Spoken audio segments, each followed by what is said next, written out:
Guys, the wash up. Our whole sales team sits with a mortgage broker from Shaw, Zach from Shaw Finance, and we do the wash up after the budget, what it means to finance, what's happening with AI in finance. Stay tuned. We're going to talk about it. There's some really interesting stuff.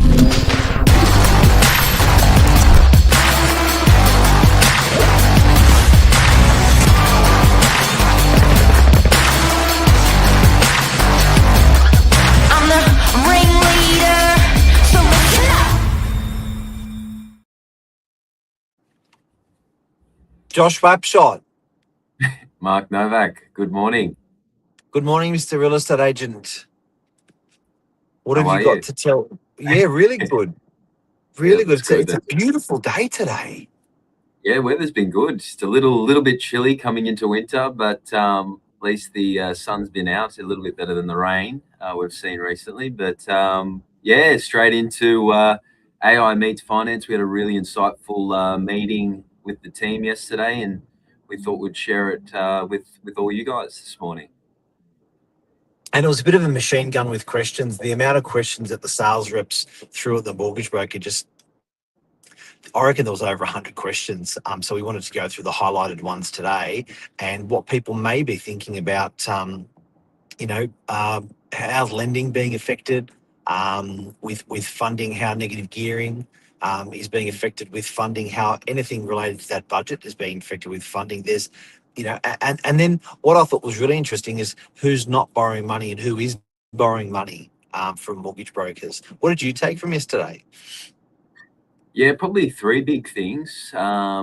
Self-managed super funds on the push. He said Zach had mentioned that there's a lot of clients that are applying for finance under the self-managed super fund and still buying. Number two, for investors, he's seen about a 30% deduction to serviceability. So taking that purchasing power out of that pocket there.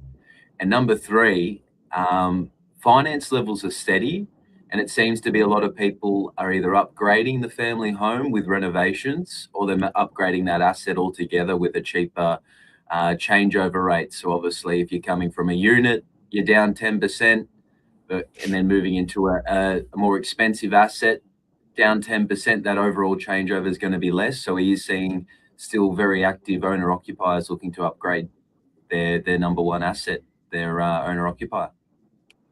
I find that really exciting that, and a little bit unusual that in a changing market that we're in, it's actually a better time to upgrade because the changeover dollars, if you're doing funding at the moment and you're going to be buying something bigger, this is actually an incredibly perfect market to be doing that. Your changeover on the same changeover, selling your property and buying the same property.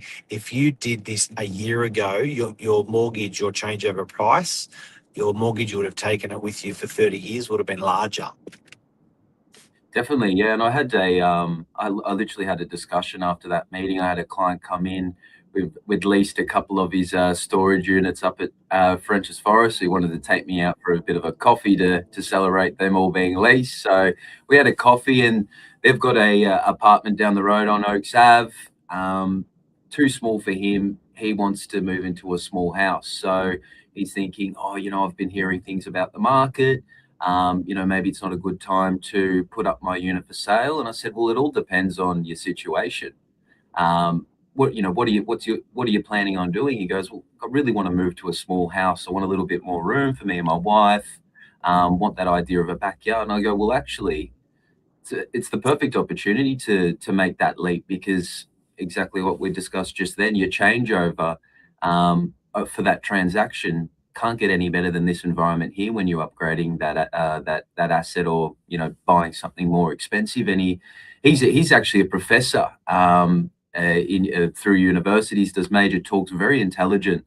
And he goes, you know what, Josh, you're right. I never thought of it like that. And all of a sudden, he's messaged me this afternoon, that afternoon yesterday, saying, can you start looking for me? I think you're right. I think now's the time to upgrade. So, people definitely don't think bad times, it's not going to work out as good, but there's always some silver lining out there in the market. Yeah, and what I thought was talking with Zach, the mortgage broker from Shaw, yesterday was interesting what he was saying about investors. So investors' capacity to lend has reduced by 20 to 30%. So, and as a net result from that, there's going to be less in rental properties on the market, because there's always rental properties that are being sold. But if the same cap rate of flow of purchase is not there, then there's a smaller pool. So I think what's consistent is everyone's saying that there will be higher rents, in the marketplace as a result, because the investor is having troubles borrowing. Um, Exactly right. secondhand property, I think that was Yeah, secondhand property, exactly. and new, it's untouched. I think that was across the board, Mark. Like every member in the team, Zach, that was one thing we could definitely all agree on was that who came out worse off from all these changes, and it was unfortunately the renters in the market.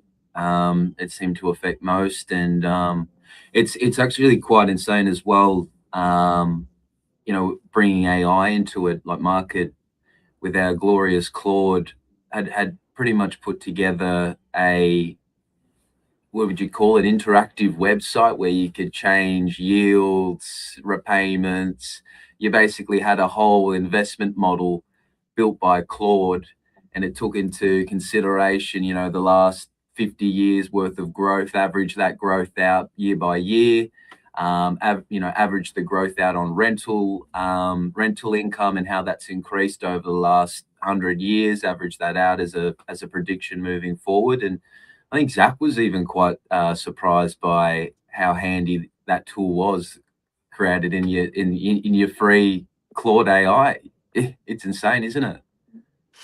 Yeah, look, I think it puts up a really compelling argument. So we, being a mortgage broker, being a real estate agent, and selling loans or selling property, you're always trying to explain the features and benefits of people getting into property, but you find it quite hard to articulate that with a purchaser or a person that's even considering it. And with the help of Claude, like I showed Zach, and I'd built some pretty cool stuff, which only took me a few minutes, and presented like a case on the Northern Beaches and over what it had, because fortunately I had access to 40 years of sales on the Northern Beaches, care of CoreLogic, lovely people. So I plugged in all 40 years of sales on the Northern Beaches, and then plugged in um, the in what if you basically what that capital growth looked like, and then did an internal rate of return. So if I borrowed 10 or 20%, what that looked like per year over 10 years, given the old data. And it was pretty, like, I'd love to be able to, feel free to SMS me if you want to get a hold of that, because the way that articulated, I don't know if you can see, but the way that articulated um, your actual return on your money, that you're getting as an investor or as an owner occupier, tax free, was just incredible. So I think as a broker, when you show people that, it's like, oh my god, that makes sense. Let's do it. Definitely. And like even for myself, I played around with that last night. You sort of get caught in a rabbit hole, and you look up and you spend 2 hours just interacting with Claude. But I'd purchase one of the new Casa Del Mars off the plan that's down here in DY, and I ran a few scenarios through it. And it was quite crazy, the fact of, or the difference with and without negative gearing. The scenarios I'd given it was, you know, this is my end goal, buy as much property as I can. Would it be a better decision to live in the property, or would I be better off renting it out? And with those chat would be grandfathered under the existing negative gearing rules, and pretty much every 3 years at a minimum, I would be $50,000 better off cash in pocket by actually renting the property out. Um, and that's Wow. that's obviously, yeah, by the way of that, claiming back that loss every year. So Yep. when they say for the younger generation to get into the property market, and this is helping them. I found it, quite quite the opposite, because it was much easier for me as a younger adult purchasing something that I don't necessarily live in the old rent vesting. I was better off with money in my pocket. I was better off over long term in terms of building a portfolio. So I think we've seen a lot of stories come out post budget about how does this actually really help younger people buy property, but a lot of the experts are coming out and saying it doesn't, and what I keep looking at and seeing it doesn't. Nah, it's interesting. But I do encourage people to use AI, but it's the information that you actually put in is it's as good as the information that you actually put into it. So using Claude or using ChatGPT, obviously there's nothing better than ringing up a mortgage broker or a real estate agent. But the segue of using that type of information, that AI is incredible. Because it can, like, look at you, you became a better investor overnight just by what you're plugging into AI. Yeah, it really is. I wasn't really take me 2-3 years ago, or probably longer, pre-Novak times. I probably wasn't the biggest tech guy, but I I couldn't think of a day in the last 2-3 years where I haven't used AI once in that day at all. So it's crazy even for me to feel that transition. It almost feels slow or inefficient now without using it, which is a bit crazy, isn't it? Oh man, I got to say, I'd be using it 50 times a day. Yeah, The and you're missing stuff. out if you're not. The what? I'm saying you're missing out if you're not. It really Yeah. is a tool in the old belt, so to speak. Yep. But yeah, it's great. Absolutely. Mr. Wapshott, Yeah. thank you very much. I hope this helped people today. Mortgage broking and AI hand in hand, and what the market's up to after the budget. Thanks, Mark. Thanks, guys. Have a great day. You too. See ya.